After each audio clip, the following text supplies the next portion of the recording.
السلام عليكم ورحمة الله وبركاته. الحمد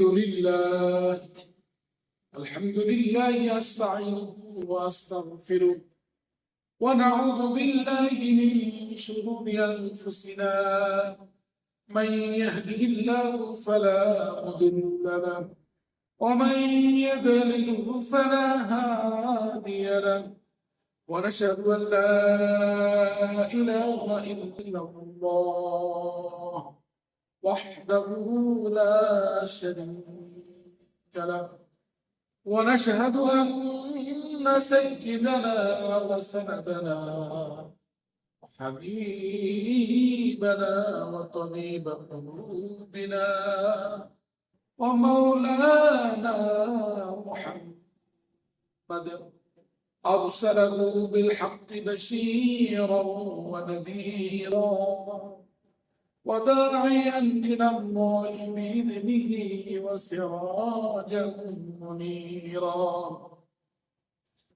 أما بعد، فقد قال الله تبارك وتعالى في كلامه المجيد وفرقانه الحميد: أعوذ بالله من الشيطان الرجيم. بسم الله الرحمن الرحيم. الذين يوفون بعهد الله ولا ينقضون الميثاق، والذين يصلون ما أمر الله به أن يوصل ويخشون ربهم ويخافون سوء الحساب، والذين صبروا ابتغاء وجه ربهم وأقاموا الصلاة وأنفقوا مما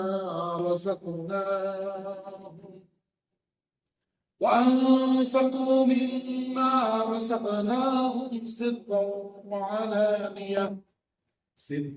وعلانية ويدرؤون بالحسنة السيئة، أولئك لهم عقبى الدار، جنات عدن يدخلونها ومن صلح من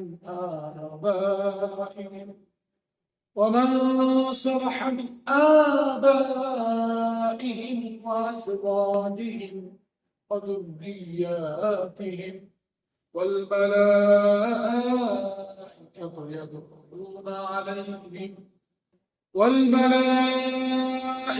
يدخلون عليهم من كل باب.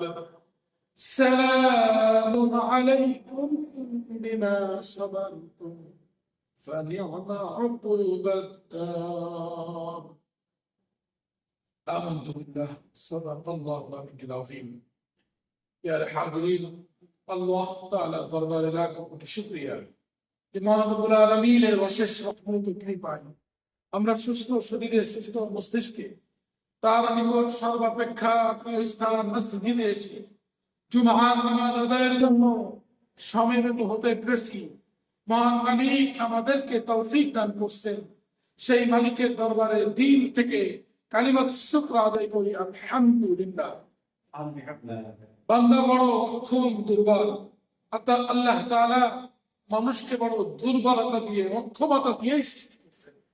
কোরআনে কারীমের সূরা নিসা 28 নম্বর আয়াতে আল্লাহ তাআলা বলেন, ওয়াখলিকাল ইনসানু দাঈফা, মানুষকে দুর্বল করে সৃষ্টি করা হয়েছে। মানুষ বড় অক্ষম, বড় দুর্বল। এই জন্য আল্লাহ তাআলার পক্ষ থেকে যখনই কোনো ইবাদত করবার সুযোগ হবে, যখনই কোনো নেক আমল করার সুযোগ হবে, যখনই কোনো ভালো কাজ করবার সুযোগ হবে, তখন ওই ভালো কাজের নিসবতটা মহান মালিক আল্লাহ তাআলার দিকে করা, তখন আল্লাহ তাআলা ওই বান্দার খুশি হয়ে যাবেন, সন্তুষ্ট হবেন। আল্লাহ তাআলা ওই বান্দার প্রতি বেশি বেশি রহমতের দৃষ্টি দান করবেন, তার দ্বারা বেশি বেশি ইবাদত করা সম্ভব হবে। আর বান্দা যখন ওই ইবাদতের নিসবতটা নিজের দিকে করবে, আমি নামাজ পড়েছি, আমি রোজা রেখেছি, তখন বান্দা তার দুর্বলতা স্বীকার করবে না। অতএব আল্লাহ তাআলার পক্ষ থেকে রহমতের আশা পাওয়া খুবই কঠিন হয়ে যাবে।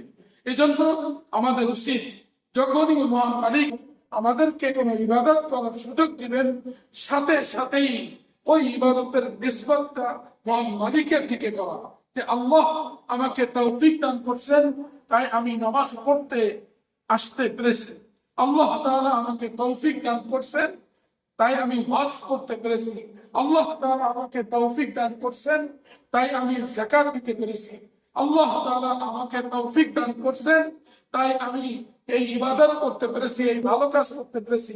এমনি ভাবে প্রত্যেকটা ইবাদতের, প্রত্যেকটা ভালো কাজের নিসবত যখন বান্দা আল্লাহর দিকে করবে, তো আল্লাহ তাআলা ওই বান্দার প্রতি সন্তুষ্ট হয়ে তাকে বেশি বেশি রহমত দান করবেন। ওই বান্দা বেশি বেশি ইবাদত করার তৌফিক পাবে, বেশি বেশি ইবাদত করতে পারবে। এই জন্য আমরা সদা সর্বদা সব সময় যখনই কোন ইবাদত করার সুযোগ হবে আল্লাহ তাআলার পক্ষ থেকে, তখনই ওই ইবাদতের নিসবতটা আমরা আল্লাহ থেকে করবো। ইনশাআল্লাহ। আমি আপনাদের সম্মুখে মহাগ্রন্থ আল কোরআনের সূরা রাদের 20 থেকে 24 মোট 5টি আয়াত তেলাওয়াত করেছি।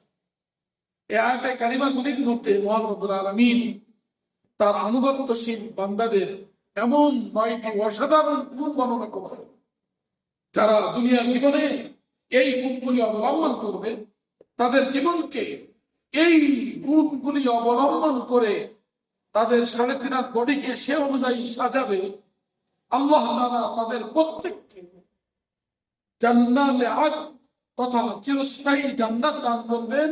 সেই জান্নাতে শুধু তারা নয়, তারা তাদের পরিবার পরিজন সহ সেই জান্নাতে প্রবেশ করবে। অর্থাৎ আল্লাহ তাআলা এই প্রত্যেকটা গুণের, এই 9টি গুণে গুণান্বিত প্রত্যেক ব্যক্তিকে সপরিবারে জান্নাতে যাবার তৌফিক দান করবেন। এই জন্য বয়ান তো অনেক শুন, অনেক আমলের কথা শুন, কিন্তু শুধু শুনলে হবে না, শোনার সাথে সাথে সেগুলি আমলের নিয়ত করতে হবে। এই জন্য আমরা যারা আজকে এখানে উপস্থিত আছি, আমরা প্রত্যেকে এই নিয়ত করে বসে যে এই 9টি গুণ আগে বুঝবো এবং ভালোভাবে শুনবো, এরপরে বুঝবো, এর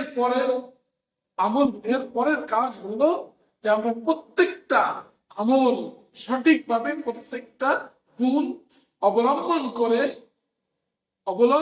করে আমাদের জীবনকে পরিচালনা করবো। প্রত্যেকে এই 9টি গুণে গুণান্বিত হব, তাহলে মালিক আমাদের প্রত্যেককে সপরিবারে জান্নাতে যাবার তৌফিক দান করবেন। সকলে বলি আমিন। প্রথম নম্বর গুণ ছিল মহান রব্বুল আলামিন বলেন আল্লাযীনা ইউফুনা বিআহদিল্লাহ। 1 নম্বর গুণ হলো আল্লাহ তাআলার আনুগত্যশীল ওই বান্দারা আল্লাহর সাথে যে অঙ্গীকার করে আসছিল, সেই অঙ্গীকার তারা পূর্ণ রাখছে, সেই অঙ্গীকার তারা পূর্ণ রাখে। অর্থাৎ রুহের জগতে দুনিয়ার শুরু থেকে নিয়ে শেষ পর্যন্ত যত মানুষ আসছে এবং আসবে, সমস্ত মানুষ রুহের জগতে আমরা সকলেই আল্লাহ তাআলাকে রব হিসেবে স্বীকৃতি দিয়ে আসবে। সূরা আরাফের 172 নম্বর আয়াতে আল্লাহ তাআলা সেটা তুলে ধরেছেন। আল্লাহ তাআলা বলেন ওয়া আখাযা রাব্বুকা মিন বানি আদম মিন যুহুরিহিম যুররিয়াতাহুম ওয়া আশহাদাহুম আলা আনফুসিহিম। আল্লাহ তাআলা বলেন, হে হাবিব, আপনি স্মরণ করে ধরুন সেই সময়ের কথা যখন আপনার রব আদম সন্তানের পৃষ্ঠদেশ থেকে তাদের সন্তানদেরকে বের করে তাদের জবান দিয়ে আল্লাহ তাআলার পক্ষে সাক্ষ্য গ্রহণ করেছিলেন। আল্লাহ তাআলা তাদেরকে সম্বোধন করে বলেছিলেন, আলাস্তু বিরাব্বিকুম, আমি কি তোমাদের রব নই? আমরা সেদিন সকলেই এক বাক্যে বলেছিলাম, ক্বালু বালা, অবশ্যই আপনি আমাদের রব এবং আমরা এই কথার উপরে সাক্ষ্য দিচ্ছি। আল্লাহ তাআলা এই সাক্ষ্য কেন নিয়েছিলেন?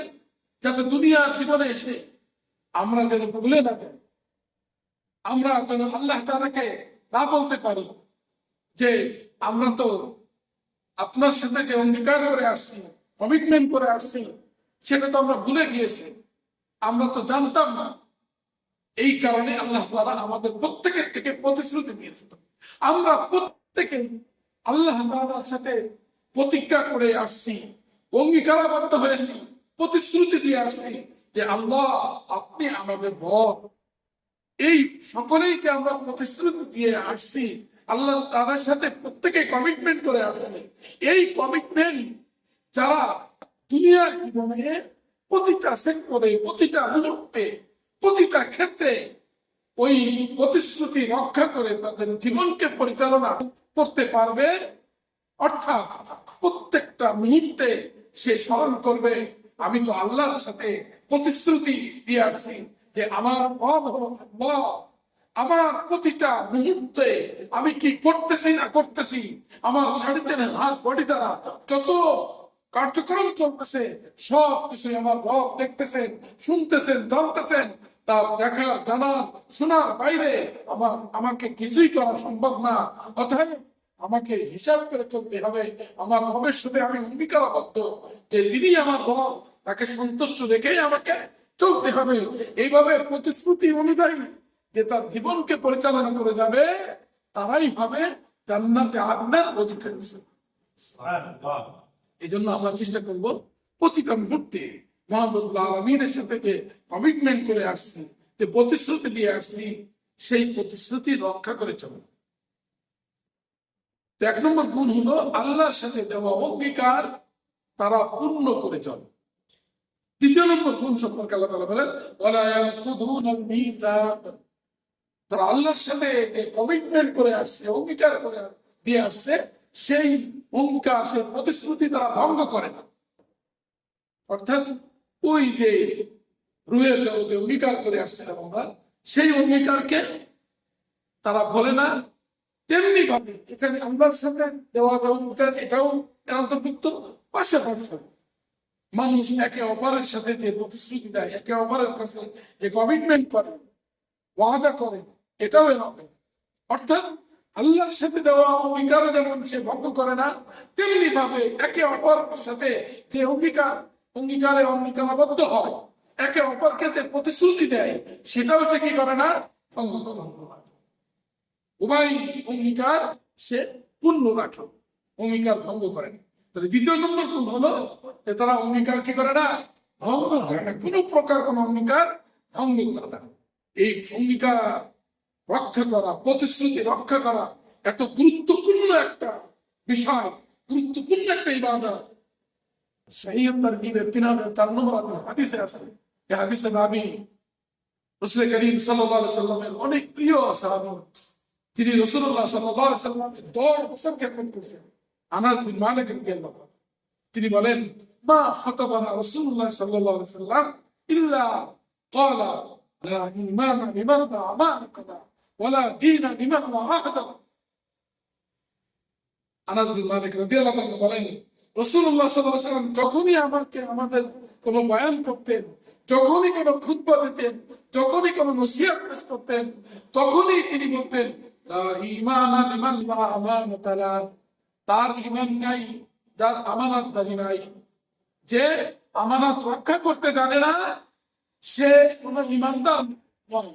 সে যত বড় নামাজ পড়ুক না কেন, হজ করুক না কেন, যদি সে তার কারো আমানত রক্ষা না করতে পারে, তাহলে সে মুমিন নয়। মুমিন হতে হলে অবশ্যই তাকে আমানত রক্ষা করতে হবে। তৃতীয় নম্বরে রাসূলুল্লাহ সাল্লাল্লাহু আলাইহি ওয়াসাল্লাম বলেন ওয়ালা দীনা লিমান আহদা, যে প্রতিশ্রুতি রক্ষা করতে পারে না তার কোনো দিনদারি নেই। যে প্রতিশ্রুতি রক্ষা করতে পারে না তার কোনো দিনদারি নেই, তার ভিতরে কোনো ধর্ম বিরোধতা নাই, তার ভিতরে কোনো খোদা বিরোধতা নাই। যে প্রতিশ্রুতি দিয়ে প্রতিশ্রুতি রক্ষা করতে পারে না, কাউকে কমিটমেন্ট করে সেই কমিটমেন্ট যে ঠিক রাখতে পারে না, তার কোনো কি নাই, দিনদারি নেই। এই জন্য প্রথম নম্বর গুণ ছিল তারা আল্লাহর সাথে যে অঙ্গীকার করে আসছে সে অঙ্গীকারকে পূর্ণ করে। দ্বিতীয় নম্বর গুণ হলো আল্লাহর সাথে দেওয়া অঙ্গীকার সেটাও যেমনি রক্ষা করে, তেমনি ভাবে একে অপরকে যে অঙ্গীকার, একে অপরকে যে প্রতিশ্রুতি দেয়, সেটাও তারা কি করে? রক্ষা করে। এই হলো দুইটা গুণ চলে গেল জান্নাতে আগুনের অধিকারী হওয়ার জন্য।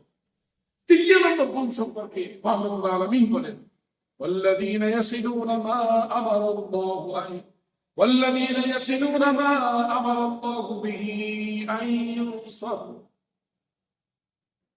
আল্লাহ তাআলা যাদের সাথে সম্পর্ক, রিলেশনশিপ বজায় রাখার নির্দেশ দিয়েছেন, তারা তাদের সাথে সম্পর্ক বজায় রাখে, অর্থাৎ আত্মীয়তা, সুসম্পর্ক তারা বজায় রাখে। আমাদের সমাজ থেকে আত্মীয়তার সুসম্পর্ক উঠেই গিয়েছে। আমরা ভাই বোনকে চিনি না, চাচা খালুকে চিনি না, রক্তের সম্পর্ক, ব্লাড কানেকশন সব ভুলে গিয়েছে। অথচ আত্মীয়তার সুসম্পর্ক বজায় রাখা আর না রাখা, এর লাভ ক্ষতি, গেইন এন্ড লস সব আমাদের নিজেদের। আমরা যদি আমাদের আত্মীয়তার সুসম্পর্ক বজায় রাখি, এর বেনিফিট আমাদের। আর আমরা যদি আমাদের আত্মীয়তার সুসম্পর্ক বজায় না রাখি, এর তার ক্ষতিও আমাদের। বুখারী শরীফের 2067 নম্বর হাদিসে আছে, রাসূলুল্লাহ সাল্লাল্লাহু আলাইহি ওয়াসাল্লাম বলেন, মান সাররাহু আইয়ুবসিতা লাহু ফি রিজকিহি ওয়া আইয়ুসআলাহু ফি আথারিহি ফালইয়াসিল রাহিম। যে চাই তার রিজিক বাড়িয়ে দেওয়া হোক অথবা তার হায়াত বৃদ্ধি করে দেওয়া হোক, সেজন্য আত্মীয়তার সুসম্পর্ক বজায় রাখে। এই হাদিস থেকে আমরা বুঝতে পারলাম, রাসূলুল্লাহ সাল্লাল্লাহু আলাইহি ওয়াসাল্লাম স্পষ্টভাবে বললেন, যে ব্যক্তি আত্মীয়তার সুসম্পর্ক বজায় রাখবে, তাকে আল্লাহ তাআলা দুইটি বেনিফিট দান করবে। তার দুইটি বেনিফিট অর্জন হবে। এক নম্বর হলো তার রিজিক বেড়ে যাবে। রিজিক শব্দটি সংক্ষিপ্ত, কিন্তু এর অর্থ ব্যাপক।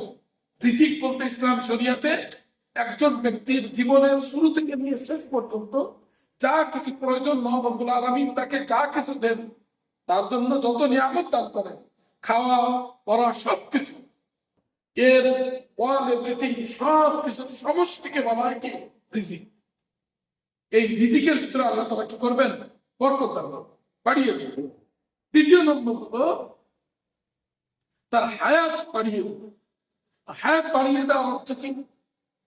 মুহাদ্দিসিন কিরাম বিভিন্ন ব্যাখ্যা করেছেন। মুল্লা আলী রাহিমাহুল্লাহ তাআলা একটা সুন্দর ব্যাখ্যা দিয়েছেন এই ক্ষেত্রে।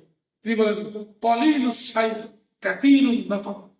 বস্তু কম কিন্তু উপকার অনেক বেশি। কেমন? আল্লাহ তাআলা যদি কারো হায়াতের ভিতরে বরকত দান করেন, সে 5 মিনিটে যে কাজটি করতে পারবে, আর আল্লাহ তাআলা যাকে বরকত দিবেন না, সে 5 ঘন্টা 5 দিনেও ওই কাজটি কমপ্লিট করতে পারবে না, পূর্ণ করতে পারবে। এটা হলো বরকতের তাফসীর। এটা হলো হায়াত বৃদ্ধি হওয়ার অর্থ।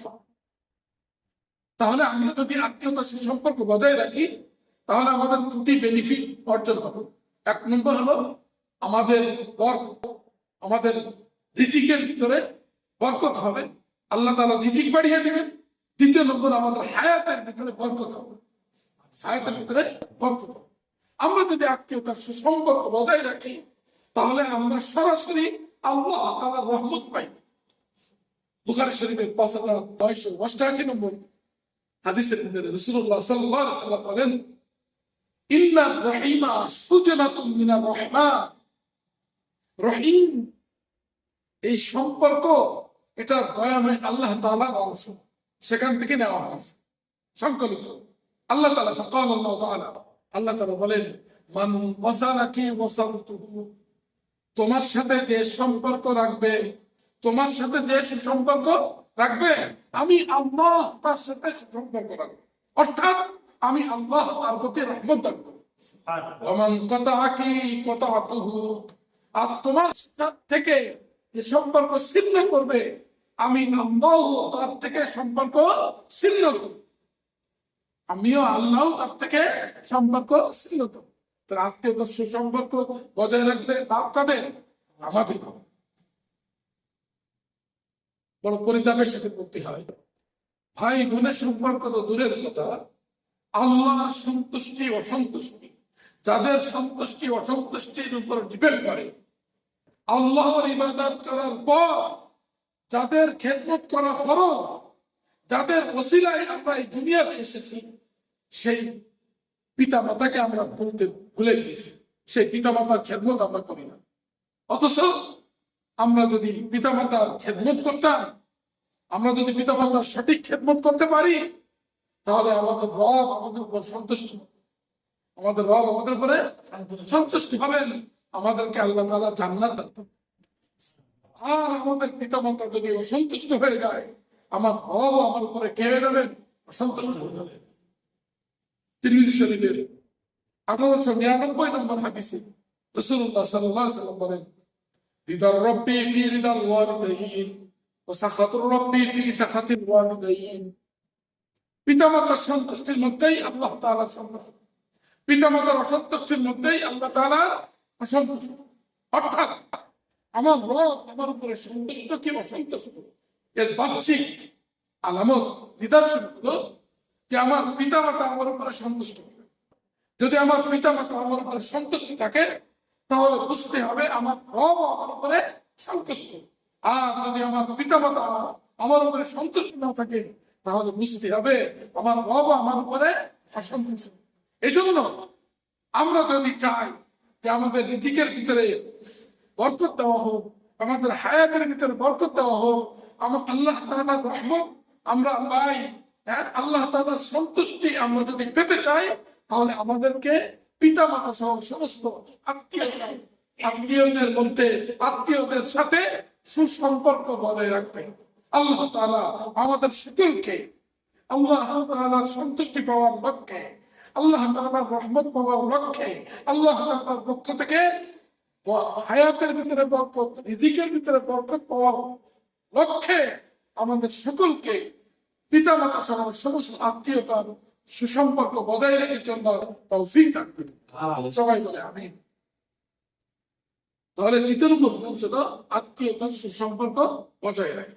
চতুর্থ নম্বর গুণ সম্পর্কে মহান রব্বুল আলামিন বলেন, ওয়ায়াখশাউনা রাব্বাহুম, ওয়ায়াখশাউনা রাব্বাহুম, যে তারা তাদের রবকে ভয় করে, তারা তাদের রবকে ভয় করে। আল্লাহর ভয়, রবের ভয়, খাশিয়াতুর রব, আল্লাহর ভয়, এটা অনেক মহৎ একটা ভয়। যার দিলের ভিতরে আল্লাহর ভয় চলে আসবে, সে পৃথিবীতে যত ক্ষমতাশালী লোক হোক না কেন, যত বড় প্রভাবশালী হোক না কেন, যত বড় সম্পদশালী হোক না কেন, আর যত নগণ্য ব্যক্তি হোক না কেন, তার দ্বারা কোনো অন্যায় কাজ করা সম্ভব নয়। কারণ তার দিলের ভিতরে আল্লাহর ভয় আছে, তার দিলের ভিতরে কি আছে? আল্লাহর ভয় আছে।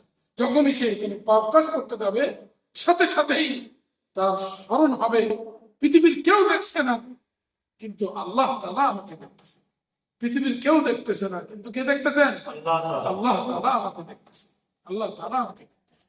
এই আল্লাহর ভয় এমন মহৎ গুণ, যার ভিতরে আল্লাহর ভয় থাকবে, আল্লাহ তাআলা তাকে মাফ করে দিবেন, আল্লাহ তাআলা তাকে মাফ প্রতিদান দান করবেন। সূরা মুলকের 12 নম্বর আয়াতে আল্লাহ তাআলা বলেন, ইন্নাল্লাযীনা ইয়াখশাউনা রাব্বাহুম বিল গায়ব লাহুম মাগফিরাতুন ওয়া আজরুন কাবীর।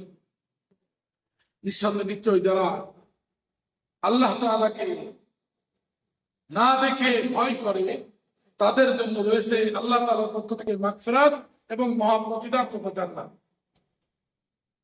আল্লাহর ভয় যার দিলের ভিতরে থাকবে, তার ঠিকানা একমাত্র কি? জান্নাত। আল্লাহর ভয় যার দিলের ভিতরে থাকবে, তার একমাত্র ঠিকানা কি? জান্নাত। সূরা নাজিয়াতের 40-41 নম্বর আয়াতে আল্লাহ তাআলা বলেন, ওয়াম্মা মান খাফা মাকাম রাব্বিহি ওয়া নাহান নাফসা আনিল হাওয়া ফাইন্নাল জান্নাতা হিয়াল মাওয়া। ওয়াম্মা মান খাফা মাকাম রাব্বিহি, যে এই ভয় করে আমাকে অবশ্যই রবের সামনে দাঁড়াতে হবে, আমাকে অবশ্যই আমার রবের সামনে দাঁড়াতে হবে, এই ভয় তার দিলের ভিতর রয়েছে, এবং এই ভয়ে সে প্রবৃত্তির অনুসরণ করা থেকে বিরত থাকে। ফাইনাল জান্নাতা হিয়াল মাওয়া, জান্নাতই হলো তার একমাত্র ঠিকানা। আল্লাহর ভয় এমন একটা মহাগুণ যার ভিতরে আল্লাহর ভয় চলে আসবে, যার দিলের ভিতরে এই ভয় আসবে, সে যত বড় অন্যায় করুক না কেন, পৃথিবীর সমস্ত অন্যায় যদি তার দ্বারা সংগঠিত হয়, আল্লাহ তাআলা সমস্ত গুনাহগুলি মাফ করে দিবেন যখনই তার ভিতরে আল্লাহর ভয়। এটা আমার কথা নাই, বুখারী শরীফের ভিতরে, বুখারী শরীফের 3481 নম্বর হাদিসে আছে, রাসূলুল্লাহ সাল্লাল্লাহু আলাইহি সাল্লাম বলেন, বনী ইসরাইলের এক ব্যক্তি ছিল, সে এত গুনাহ করেছে, এত গুনাহ করেছে, এমন কোন গুনাহ নাই যে গুনাহ সে করেনি। ফালাম্মা হাদারাহুল মাউত, মৃত্যুর সময় যখন ঘনিয়ে আসে, মৃত্যু তো প্রত্যেককেই বরণ করতে হবে, তো মৃত্যুর সময় যখন তার উপস্থিত, যখন সে মুমূর্ষ, কিছুক্ষণের ভিতরেই সে দুনিয়ার সবকিছু রেখে ছেড়ে যেতে হবে তাকে, যখন সে বুঝতে পারছে যে আমার মৃত্যু খুবই সন্নিকটে, আমি খুব তাড়াতাড়ি এই দুনিয়ার সবকিছু ছেড়ে চলে যাব, এখন আমার অবস্থা কি হবে, তখন সে তার সন্তানদেরকে লক্ষ্য করে বলে, ক্বালা লিবানিহি, সে তার সন্তানদেরকে বললেন, ইদা আনা মৃত্যু, যখন আমি মৃত্যু বরণ করব, ফাহরিকুনি সুম্মা তাহনুনি সুম্মা দাররুনি ফির রিহ, এই তোমরা ভালোভাবে শুনে রাখো, আমি যখন মৃত্যুবরণ করব, তখন তোমরা আমাকে, আমার এই শরীরটাকে, আমার এই বডিকে পুরা আগুনের ভিতরে জ্বালিয়ে দিবে, এরপরে জ্বালিয়ে দেওয়ার পরেও যে হাড্ডিগুলি থাকবে, সুম্মাত হানুনি, ওই হাড্ডিগুলিকে তোমরা পিষে ফেলবে, টুকরো টুকরো গুঁড়ো গুঁড়ো করে ফেলবে, সুম্মা দাররুনি ফির রিহ, সুম্মা দাররুনি ফির রিহ, অতঃপর ওই গুড়া, আমার এই ছাইগুলি যখন ঝড় বাতাস হবে, তখন ওই বাতাসের ভিতরে, ওই ঝড়ের ভিতরে আমার ওই ছাইগুলি কি করবে, উড়িয়ে দিবে। ফাওয়াল্লাহি লাইন কাদারাল্লাহু আলাইয়া লাইউআযিবানি আযাবান মা আযাবাহু আহাদা, কারণ আল্লাহর কসম, আমি এত গুনাহ করেছি, এত গুনাহ করেছি, এত গুনাহ করেছি, আমার রব যদি আমাকে পাকড়াও করেন, তাহলে তিনি এত শাস্তি আমাকে দিবেন, এমন শাস্তি আমাকে দিবেন, পৃথিবীতে আর কাউকে এমন শাস্তি তিনি দেননি এবং দেবেন না। লাইউআযিবানি আযাবান মা আযাবাহু আহাদা, এত শাস্তি, এমন শাস্তি আমাকে দিবেন যা তিনি আর কাউকে দেননি, এমন শাস্তি আমাকে দিবেন। ফালাম্মা মাতা ফাইলা বিহি যালিক, যখন সে মৃত্যুবরণ করলো, তার সাথে তাই করা হবে, তার ছেলেরা তাই করবে। পৃথিবীতে আমরা যা কিছু দেখি না কেন, সবই মাখলুক, সবই আল্লাহর গোলাম। আল্লাহ তাআলা যাকে যখন যা বলবেন, সাথে সাথেই ওই বস্তু তাই করবে। জমিন, বাতাস, আগুন, পানি, সব কিছুই মহান রব্বুল আলামিনের নির্দেশের গোলাম। আল্লাহ তাআলা জমিনকে নির্দেশ করবেন, আল্লাহ তাআলা জমিনকে নির্দেশ করে বলবেন, ইজমাই মা ফিক, হে জমিন, আমি তোমাকে নির্দেশ দিচ্ছি, ওই ব্যক্তির যত অঙ্গ প্রত্যঙ্গ যা কিছু আছে সব কিছু তুমি জমা করে ফেলো, সব কিছু তুমি জমা করে ফেলো।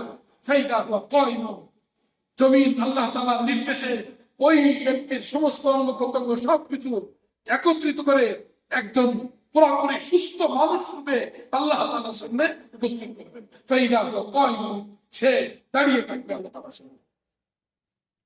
আল্লাহ তাআলা তখন ওই বান্দাকে সম্বোধন করে বলবেন, মা হামালাকা আলা মা সানাতা, মা হামালাকা আলা মা সানাতা, আরে বান্দা, তুমি যেটা করেছো, তোমাকে এই কাজ করতে কিসে উদ্বুদ্ধ করবে, তুমি কি জন্য এটা করবে? ওই বান্দা তখন বলবে, খাশিয়াতুকা ইয়া রাব্বি আও মাখাফাতুকা ইয়া রাব্বি, হে আল্লাহ, আপনার ভয়ে আমি এটা করেছি, আপনার ভয়ে আমি এটা করেছি। হাদিসের শেষ শব্দ হলো, আল্লাহ রাসূল বলেন, ফাগফার লাহু, আল্লাহ তাআলা তার সমস্ত গুনাহ মাফ করে দিলেন। সুবহানাল্লাহ, সমস্ত গুনাহ মাফ করে দিলেন। আল্লাহর ভয় এত মহৎ গুণ, যার ভিতরে আল্লাহর ভয় আসবে, তার দ্বারা কোনো অপরাধ সংঘটিত হবে না, তার একমাত্র ঠিকানা কি জান্নাত, সে আল্লাহ তাআলার পক্ষ থেকে মাগফিরাত পাবে। এই জন্য আমাদের উচিত সদা সর্বদা মহান রব্বুল আলামিনের ভয় দিলের ভিতরে রাখা। তাহলেই আমি দুনিয়াতে চলার পথে কখনো আমার দ্বারা কোনো অন্যায় কাজ সংঘটিত হবে না। তো চতুর্থ নম্বর গুণ হলো আল্লাহ তাআলা অনুভক্ত সেই জান্নাতে আদবের অধিকারী হওয়ার জন্য যে 9টি গুণ ছিল, তার চতুর্থ নম্বর গুণ হলো তারা আল্লাহকে ভয় করে। পঞ্চম নম্বর গুণ সম্পর্কে আল্লাহ তাআলা বলেন,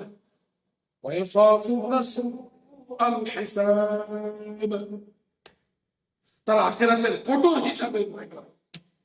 আখিরাতের কঠোর হিসাবের ভয় করে। আখিরাতের হিসাব কেমন হবে, কেমন কঠোর হবে, তার চিত্র রাসূলুল্লাহ সাল্লাল্লাহু আলাইহি ওয়াসাল্লাম তুলে ধরেছেন। ইমাম বুখারী তার বুখারী শরীফের 103 নম্বর হাদিসে সেটা উল্লেখ করেছেন। রাসূলুল্লাহ সাল্লাল্লাহু আলাইহি ওয়াসাল্লাম বলেন, মান হুসিবা ইয়াউমাল কিয়ামাতি উযিবা, যার থেকে কিয়ামত দিবসে তার খুঁটিনাটি হিসাব নেওয়া হবে, সে শাস্তির সম্মুখীন হবে, তাকে অবশ্যই শাস্তির সম্মুখীন হতে হবে। এই হাদিসের রাবী উম্মাহাতুল মুমিনিন মাখদুমাতুল মুসলিমিন আম্মা জান হযরত আয়েশা রাদিয়াল্লাহু তাআলা আনহা রাসূলুল্লাহ সাল্লাল্লাহু আলাইহি ওয়াসাল্লামকে প্রশ্ন করে বলেন, আলাইসা قد قال الله عز وجل فسوف يحاسب حسابا يسيرا। সূরা ইনশিকাকের 8 নম্বর আয়াতে আসছে, আল্লাহ তাআলা কি বলেননি যে তার থেকে সহজ হিসাব নেওয়া হবে? এই সহজ হিসাব বলতে কি বোঝানো হয়েছে? রাসূলুল্লাহ সাল্লাল্লাহু আলাইহি ওয়াসাল্লাম বলেন, লাইসা যাকাল হিসাব, আরে এটা তো হিসাব নয়, ইন্নামা যাকাল আরজ। ওই সহজ হিসাব বলতে আমলনামা উপস্থাপন বোঝানো হয়েছে, তার থেকে কোনো হিসাব নেওয়া হবে না, শুধু পেশ করা হবে, ব্যাস শেষ। আর আল্লাহ তাআলা কোনো হিসাব নেবেন না, এর নাম হচ্ছে সহজ হিসাব।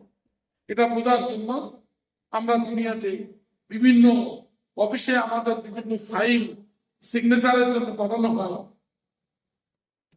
তো দেখা যায় অনেকের ফাইল এক ডেস্ক থেকে আরেক ডেস্ক, আরেক ডেস্ক থেকে আরেক ডেস্ক, এইভাবে পরিবর্তিত হতে থাকে। বিভিন্ন ত্রুটি ওই ফাইলের ভিতরে খুঁজে বের করে, হ্যাঁ, সিগনেচার হয় না।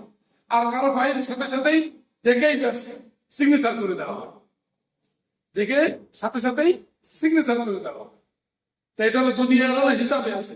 আর আখিরাতের হিসাবে হলো আল্লাহ তাআলার সামনে আমলনামা পেশ করা হবে, কিন্তু আল্লাহ তাআলা রাইট বলে ছেড়ে দিবেন, কোন হিসাব দেবেন না। ফামান নুকিশাল হিসাব উযিবা, যার থেকে হিসাব নেওয়া হবে সে শাস্তির সম্মুখীন হবে, যার থেকে হিসাব নেওয়া হবে সেই ধ্বংস হবে। আল্লাহ তাআলা কত পরিচ্ছন্নভাবে প্রত্যেকের আমলনামা গুছিয়ে রাখছেন। সূরা কাহফের 49 নম্বর আয়াতে আল্লাহ তাআলা সেটা তুলে ধরেছেন। আল্লাহ তাআলা বলেন, উদিয়াল কিতাব ফাতারাল মুজরিমিনা মুশফিকিনা মিম্মা ফি, উদিয়াল কিতাব আমলনামা পেশ করা হবে, ফাতারাল মুজরিমিনা মুশফিকিনা মিম্মা ফি, আপনি পাপাচারীদেরকে দেখবেন আমলনামার ভিতরে সেই পাপগুলি দেখে তারা ভয়ে থরথর করে কাঁপতেছে। ওয়ায়াকুলুনা ইয়া ওয়াইলাতানা মা লিহাদাল কিতাব, তারা বলতে থাকবে, হায় আফসোস, এই আমলনামার কি হলো? লা ইউগাদিরু সাগীরাতাও ওয়ালা কাবীরাতান মিম্মা আহসাহা, ছোট বড় কোনো কিছুই সে বাকি রাখে নাই। ওয়াজাদু মা আমিলু হাদিরা, কবে কখন কোন সময় কি অপরাধ করছে সব কিছুই সে উপস্থিত পাবে। আল্লাহ তাআলা সব কিছু উপস্থিত করে রাখবেন। ওয়ালা ইয়াযলিমু রাব্বুকা আহাদা, তোমার রব কারোর সাথে বিন্দু মাত্র কি করবেন না, অর্থাৎ জুলুম করবেন না। অর্থাৎ কেউ গুনাহ করছে কম বেশি লেখা হলো, অথবা নেকি করছে বেশি কম লেখা হলো, এরকম না। যে যতটুকু আমল করছে প্রত্যেকের আমল পুঙ্খানুপুঙ্খ ভাবে সে পায়। সূরা আম্বিয়ার 47 নম্বর আয়াতে আল্লাহ তাআলা বলেন, ওয়ানাদাউল মাওয়াজিনাল কিসতা লিয়াউমিল কিয়ামাহ ফালা তুযলামু নাফসুন শাইআ, কাল কিয়ামত দিবসে আমি ন্যায় বিচারের মানদণ্ড উপস্থাপন করব। ফালা তুযলামু নাফসুন শাইআ, কারো উপরে বিন্দু মাত্র জুলুম করা হবে না। ওয়া ইন কানা মিসকালা হাববাতিন মিন খারদালিন আতাইনা বিহা, কারো আমল যদি সরিষার দানা পরিমাণ হয় আমি আল্লাহ সেটা উপস্থিত করব। কাফা বিনা হাসিবিন, হিসাব নেওয়ার জন্য আমি আল্লাহই যথেষ্ট, আমি আল্লাহই যথেষ্ট। আল্লাহ তো প্রত্যেকের হিসাব নিবেন, প্রত্যেকের হিসাব প্রত্যেকেই স্পষ্টভাবে বুঝতে পারে। সূরা বনী ইসরাঈলের 14 নম্বর আয়াতে আল্লাহ তাআলা বলেন, ইকরা কিতাবাক কাফা বিনাফসিকা আল-ইয়াওমা আলাইকা হাসিবা। আরে তোমার আমলনামা তুমি নিজেই পড়ো, তুমি তোমার হিসাব নেওয়ার জন্য তুমিই যথেষ্ট। দুনিয়াতে ডাক্তাররাও অসুস্থ হয় না, হয় কিনা? অবশ্যই হয়। অসুস্থ হওয়ার পরে তাদের বিভিন্ন পরীক্ষা নিরীক্ষা করা হয়, টেস্ট করা হয়। ওই টেস্ট গুলির রিপোর্ট তারা নিজেরাই দেখে, দেখে বুঝতে পারে কিনা? বুঝতে পারে। ঠিক তেমনি ভাবে কাল কিয়ামত দিবসে আল্লাহ তাআলা এমন ভাবে আমলনামা পরিচ্ছন্ন রাখবেন যে প্রত্যেকের আমলনামা স্পষ্ট ভাবে ঠিক পাবে, বুঝতে পারবে। কেমন ভয়াবহ অবস্থা হবে!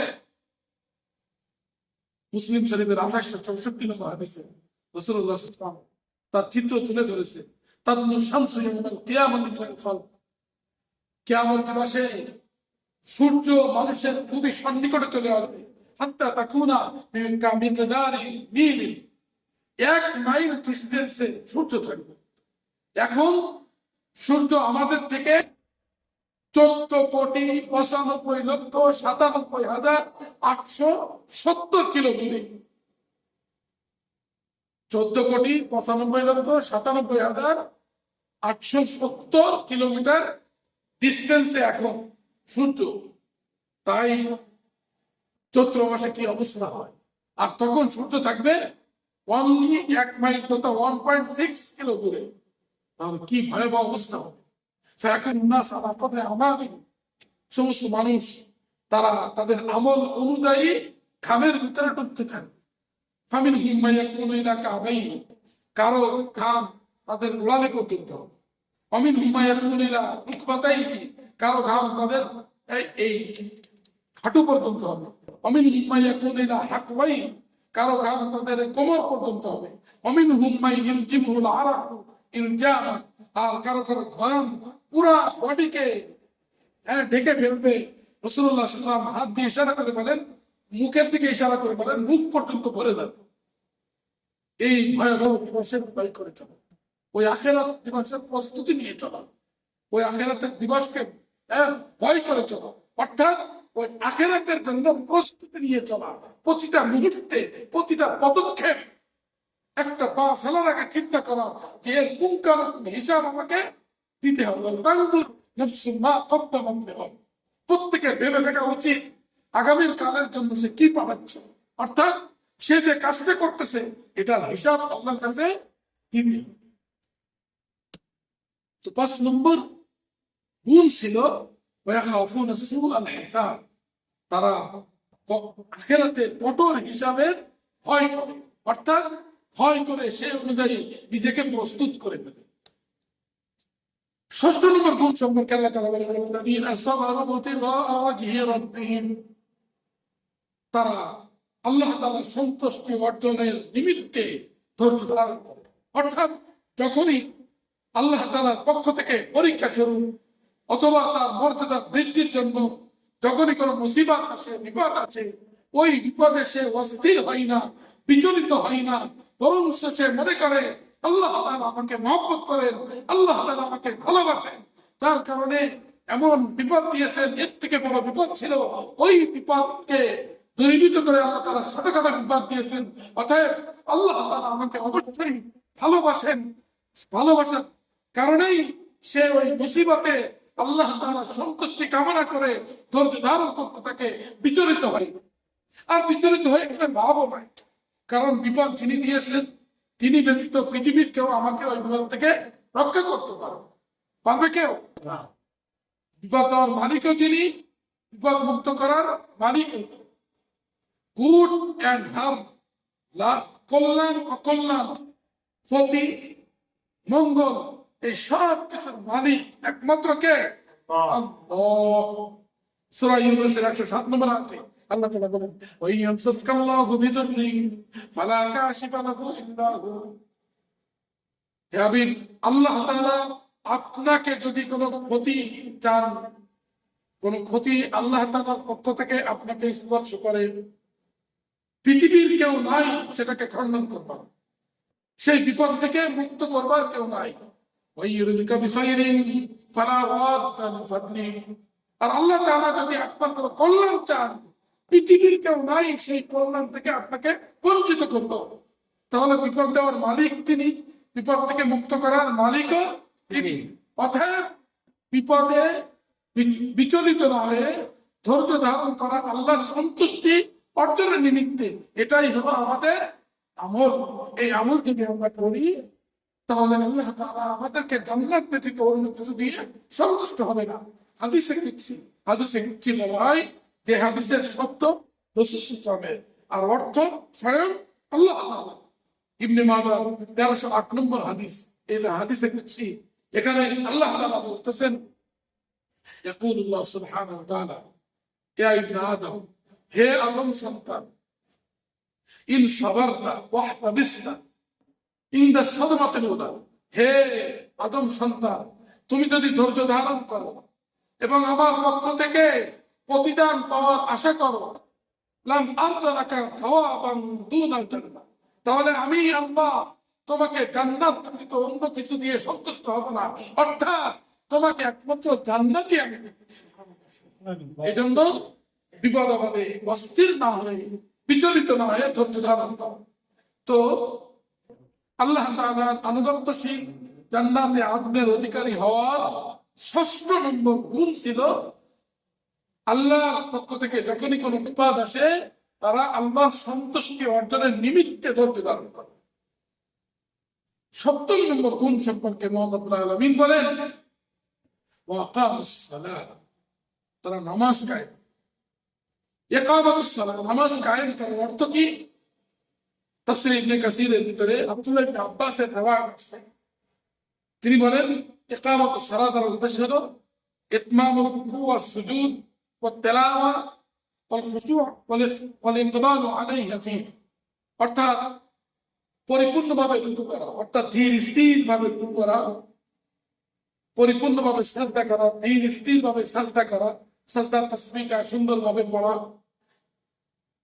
পরিপূর্ণ তেলাওয়াত তথা বিশুদ্ধভাবে তেলাওয়াত করা, কোনো তাড়াহুড়া না করা, অর্থের দিকে তাকিয়ে সুন্দরভাবে তেলাওয়াত করা, আর একাগ্র চিত্তে নামাজ আদায় করা, মনোযোগিতার সাথে সাথে ধীর স্থির ভাবে বিনয়ের সহিত নামাজ আদায় করা, অর্থাৎ ইকামাতুস সালাহ মানে নামাজ পড়া নয়। ইকামাতুস সালাহর অর্থ হলো নামাজ সঠিক সময়ে নামাজ আদায় করা, শরীয়তের নিয়ম অনুযায়ী তথা সমস্ত ফরজ, ওয়াজিবাত, সুন্নাত, মুস্তাহাব্বাত সহকারে নামাজ আদায় করা ও নামাজে হার্টফুল কনসেন্ট্রেশন থাকা, এর অর্থ হলো ইকামাতুস সালাহ। এভাবে যে ব্যক্তি ৫ ওয়াক্ত নামাজ পড়বে, আল্লাহ তাআলা নিজ জিম্মায় তাকে জান্নাত দান করবেন। সুবহানাল্লাহ। আবু দাউদের ৪৩০ নম্বর হাদিস, এটা হাদিসে কুদসি। এখানে মহান রব্বুল আলামিন বলেন, ইফতারাসতু আলা উম্মাতিকা খামসা সালাওয়াত, আমি আপনার উম্মতের উপরে ৫ ওয়াক্ত নামাজ ফরজ করেছি। ওয়া আহিদতু ইনদি আহদান, এবং আমি নিজেই একটি অঙ্গীকারাবদ্ধ হয়েছি, অঙ্গীকার করেছি, মান হাফাযা আলাইহিন্না বিওয়াক্তিহিন্না আদখালতুহুল জান্নাহ, যে ব্যক্তি নির্ধারিত সময়ে যথাযথ ভাবে যত্ন সহকারে নামাজ আদায় করবে, আমি আল্লাহ তাকে জান্নাতে প্রবেশ করাবো। সুবহানাল্লাহ। আমি আল্লাহ আমার জান্নাতে তাকে প্রবেশ করাবো। ওমান লাম ইহাফিজ আলাইহিন্না, আর যে ব্যক্তি এই নামাজকে সংরক্ষণ করবে না, ফালা আহিদা লাহু ইনদি, আমার কাছে তার কোনো প্রতিশ্রুতি নাই। আমি চাইলে তাকে শাস্তিও দিতে পারি, আমি চাইলে তাকে মাফ করেও দিতে পারি, সেটা আমার মর্জি। এই জন্য আল্লাহর দেওয়ার সময় আল্লাহ তাআলা আমাদেরকে এই ৩.৫ লাখ বডি কে দিয়েছেন ভাই? আল্লাহ তাআলা। এই বডিকে সুস্থ কে রাখছেন? আল্লাহ তাআলা। হাজারো নিয়ামতের ভিতরে আল্লাহ তাআলা ডুবিয়ে রাখছেন। ৫ ওয়াক্ত নামাজ পড়তে কতটুকু সময় লাগে? ৫ ওয়াক্ত নামাজ পড়তে সর্বোচ্চ ১ ঘন্টা সময় লাগে। ১ ঘন্টা সময় লাগে। আল্লাহ তাআলা ২৪টা ঘন্টা আমাকে দিয়েছে, সেখান থেকে ১টি ঘন্টা যাচ্ছে। এই ১টি ঘন্টা যদি আমরা আল্লাহকে দিতে পারি, মহান রব্বুল আলামিন আমাদেরকে প্রশস্ততা দান করবেন, আমাদের দারিদ্র, অভাব, অনটন দূরীভূত করে দেবেন। তিরমিজি শরীফের ২৪৬৬ নম্বর হাদিস। এই হাদিসটিও হাদিসের কুদসি। আল্লাহ তাআলা বলেন, তাফাররাকু ইবাদাতি, হে আদম সন্তান, তোমরা আমার ইবাদতের জন্য একটু অবসর হও। অর্থাৎ যখন নামাজ পড়বে, যখন কোরআন পড়বে, যখন আমাকে ডাকবে, তখন শুধু আমাকেই স্মরণ করবে, আর কোনো ফিকির তোমার দিলের ভিতরে রাখবে না। তো আমার জন্য যখন আমার ইবাদতের জন্য তুমি একটু কিয়াও অবসর হও, যদি তুমি এটা করো তাহলে কি করবো আমি? আমরা সতরাকা গিনান, তোমার এই হৃদয়কে আমি প্রশস্ততা দ্বারা ভরে দিব। ও আসুদ্ধা ফতরাক, অভাব অনটন তোমার থেকে দূরীভূত করে দিব, কোনো অভাব তোমাকে স্পর্শ করতে পারবে না। ওয়াইল্লা তাফআল মালাক ইয়াদাকা শুকরান ওয়ালাম আসুদ্ধা ফতরাক, আর যদি তুমি আমার পরামর্শ না নাও তাহলে আমি তোমার অভাব অনটন দূরীভূত করবো না, আর বিভিন্ন ব্যস্ততা দ্বারা তোমার হাতকে পরিপূর্ণ করে দিব, আর অভাব তোমার থেকে দূরীভূত হবে না, তোমার থেকে আমি অভাব দূরীভূত করবো না। এক ব্যবসা থেকে আরেক ব্যবসা ধরবে, এক চাকরি থেকে আরেক চাকরি ধরবে, কিন্তু তোমার অভাব লেগেই থাকবে। এই জন্য আমাদের উচিত অন্তত পক্ষে 5 ওয়াক্ত নামাজ নির্ধারিত সময় মসজিদে এসে আদায় করা। করবো তো ইনশাল্লাহ? আমাদের প্রত্যেককে 5 ওয়াক্ত নামাজ মসজিদে এসে জামাতের সহিত আদায় করে আল্লাহ তাআলার পক্ষ থেকে জান্নাতে যাবার তৌফিক দান করুন, আমিন। তো 7ম নম্বর গুণ ছিল তারা নামাজ কায়েম। 8ম নম্বর গুণ সম্পর্কে আল্লাহ তাআলা বলেন, ওয়ানফিকু মিম্মা রাযাকনাহুম وأنفقوا مما رزقناهم سرا وعلانية। আল্লাহ তাআলা তাদেরকে যে সম্পদ দিয়েছেন সেই সম্পদ থেকে তারা প্রকাশ্যে অপ্রকাশ্যে ব্যয় করে। আল্লাহর দেওয়া সম্পদ আল্লাহর রাস্তায় ব্যয় করতে পারা, এই যে যোগ্যতা, এটা নিজের থেকে হয় না। আল্লাহ তাআলা যাকে দিবেন, আল্লাহ তাআলা যাকে দিবেন সেই পারবে আল্লাহর রাস্তায় সম্পদ ব্যয় করে। আল্লাহর রাস্তায় সম্পদ যদি আমরা ব্যয় করি তাহলে আল্লাহ তাআলা আমাদের সম্পদ বাড়িয়ে দিবেন। আমাদের সম্পদ কি করবেন? বাড়িয়ে দিবেন। বুখারী শরীফের 4686 নম্বর হাদিসে আসছে, রাসূলুল্লাহ সাল্লাল্লাহু আলাইহি ওয়াসাল্লাম বলেন, আল্লাহ তাআলা বলেন, এটাও হাদিসে আছে, এই নাদাম আনফিক উনফিক আলাইক, আনফিক উনফিক আলাইক। হে আদম সন্তান, আমি তোমাকে যে সম্পদ দিয়েছি তার থেকে তুমি ব্যয় করো, তাহলে আমিও তোমার উপরে ব্যয় করবো। অর্থাৎ আমি ব্যয় করবো মানে তোমার সম্পদ বাড়িয়ে দেবো। তাহলে দান করলে সম্পদ কমে না, বরঞ্চ কি বাড়ে। আমরা মনে করি দান করলে সম্পদ কমে, কিন্তু এই ধারণা সঠিক না। মুসলিম শরীফের 2588 নম্বর হাদিসে আসছে, রাসূলুল্লাহ সাল্লাল্লাহু আলাইহি ওয়াসাল্লাম বলেন, মা নাকাসাত সাদাকাতুম মিন মালি, সদকার দ্বারা সম্পদ হ্রাস পায় না, বরং সদকার দ্বারা সম্পদ বৃদ্ধি পায়। এই জন্য বেশি বেশি সদকা করা দরকার, বেশি বেশি সদকা করা দরকার। সহিহ তারবির 872 নম্বর হাদিসে আছে, কাল কিয়ামত দিবসে যে ভয়াবহ অবস্থা বলা হলো, ওই অবস্থায় দুনিয়াতে যে যে পরিমাণ দান করবে, কাল কিয়ামত দিবসে ওই ভয়াবহ অবস্থায় তা তত বেশি ছায়া থাকবে। সুবহানাল্লাহ। রাসূলুল্লাহ সাল্লাল্লাহু আলাইহি ওয়াসাল্লাম বলেন, কুল্লু মরিন ফি যিল্লি সাদাকাতিহি হাত্তা ইয়াকদা বাইনান নাস। মানুষের ফয়সালা করার আগ পর্যন্ত ওই ভয়াবহ দিবসে প্রত্যেক ব্যক্তি তার সদকার ছায়াতলে অবস্থান করবে। সুবহানাল্লাহ। তাহলে দুনিয়াতে যার যত বেশি সদকা থাকবে, দান থাকবে, তার আখিরাতে ছায়াও তত বেশি থাকবে। আর দুনিয়াতে যে যত কম দান করবে তার ছায়াও তত কম থাকবে। এই জন্য আমাদের এখন ইখতিয়ার যে আমরা আখিরাতে ছায়া বেশি চাই কি কম চাই। যদি বেশি চাই তাহলে বেশি সদকা করবো, আর যদি কম চাই তাহলে কম সদকা করবো। আমাদের এই ইখতিয়ার আল্লাহ তাআলা দিয়ে দিয়েছে। আর দানের মধ্যে সর্বোৎকৃষ্ট জায়গা যতগুলি আছে তার মধ্যে একটা জায়গা হলো আল্লাহর ঘর, মসজিদ। এই জন্য আমরা এই মসজিদে বেশি বেশি দান করার চেষ্টা করি। 8ম নম্বর গুণ ছিল যে আল্লাহর দেওয়া সম্পদ আল্লাহর রাস্তায় প্রকাশ্যে অপ্রকাশ্যে কি করা, ব্যয় করা। অর্থাৎ মানুষের সামনেও দান করলেও এটাও সব, আবার গোপনেও দান করলেও সব। আমার দিল যদি ঠিক থাকে, আমি যদি আল্লাহকে রাজি খুশি করবার জন্য করি, আমার লেখা থেকে আরেকজন দান করলো তো তার সব আল্লাহ তাআলা আমাকে দিবেন। আমার দিল ঠিক আছে কিনা সেটা দেখতে হবে। যাই হোক, 8 নম্বর গুণ ছিল আল্লাহর রাস্তায় আল্লাহর সম্পদ আল্লাহর রাস্তায় খরচ করা। 9ম নম্বর গুণ, এই গুণ বলেই আমি শেষ করে দেব। নবম নম্বর গুণ সম্পর্কে আল্লাহ তাআলা বলেন ওয়ায়াদরাউনা বিল হাসানাতিস সাইয়্যিআহ, তারা খারাপকে ভালো দ্বারা, মন্দকে ভালো দ্বারা, শত্রুতাকে বন্ধুত্ব দ্বারা, জুলুম অন্যায়কে ক্ষমা মার্জনা দ্বারা প্রতিহত। দাফউ সাইয়্যাতি বিল হাসান, খারাপকে ভালো দ্বারা প্রতিহত। এটা হলো একটা মহান গুণ, এমন গুণ, এই গুণ রাসূল করিম সাল্লাল্লাহু আলাইহি সাল্লামের ভিতরে 100 মিয়া ফিল মিয়া, 100তে 100। যার কারণে রাসূলুল্লাহ সাল্লাল্লাহু আলাইহি সাল্লামের মাধ্যমে আল্লাহ তাআলা স্বল্প সময়ে রাসূল করিম সাল্লাল্লাহু আলাইহি সাল্লামের মাধ্যমে মহা বিপ্লব দান করেছেন।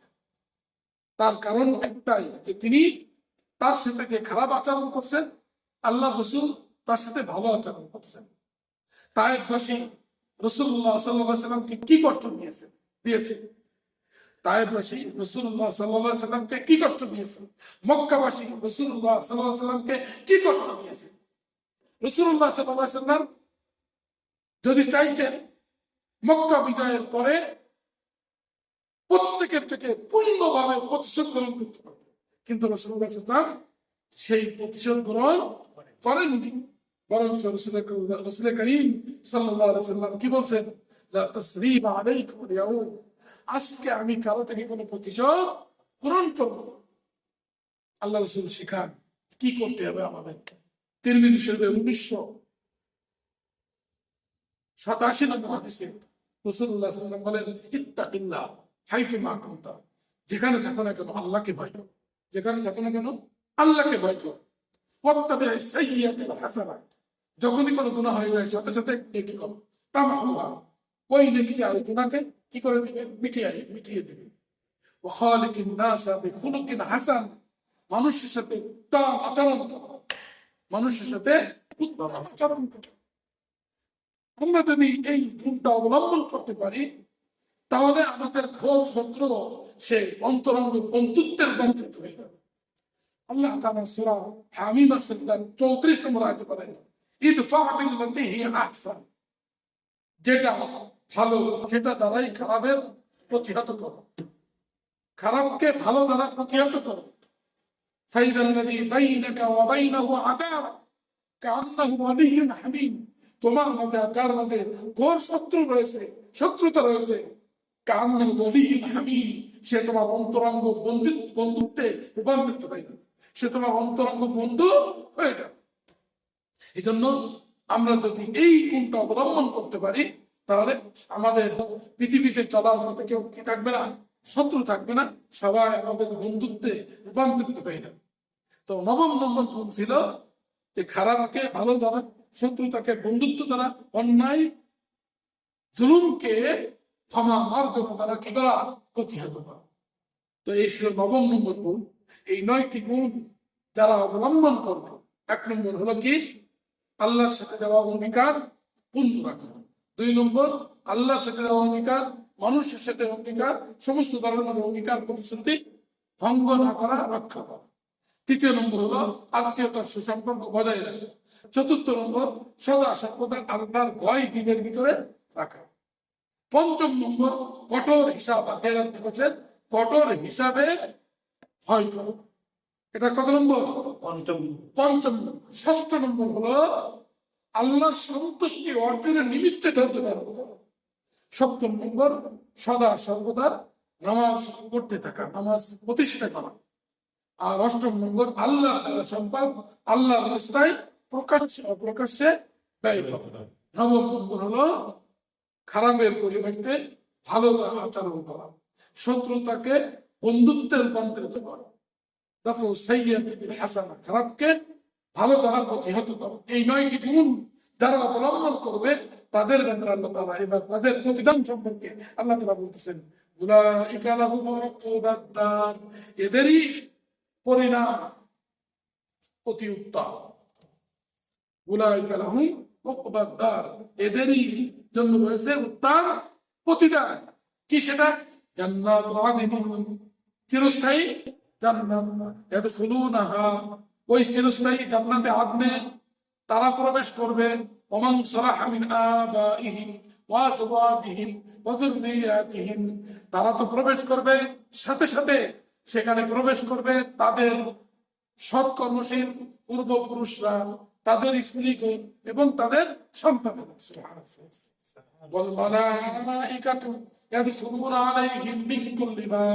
চতুর্দিক থেকে ফেরেশতারা তাদের সামনে আসবে, সুবহানাল্লাহ, এসে বলবে কি, সালামুন আলাইকুম, সালামুন আলাইকুম বিমা সাবারতুম ফানি'মা উকবাদ দার, তোমাদের প্রতি শান্তি বর্ষিত হোক, তোমরা দুনিয়ার জীবনে যে কষ্ট করেছো, যে কষ্টের শিকার হয়েছিলেন তোমরা, সেখানে যে ধৈর্য ধারণ করেছিলে, যে আমলগুলি করছো, প্রত্যেকটা আমল করতে গেলে কি লাগে, ধৈর্য লাগে, এই ধৈর্যের প্রতিদান স্বরূপ তোমরা আজকে শান্তি আর শান্তি গ্রহণ করো।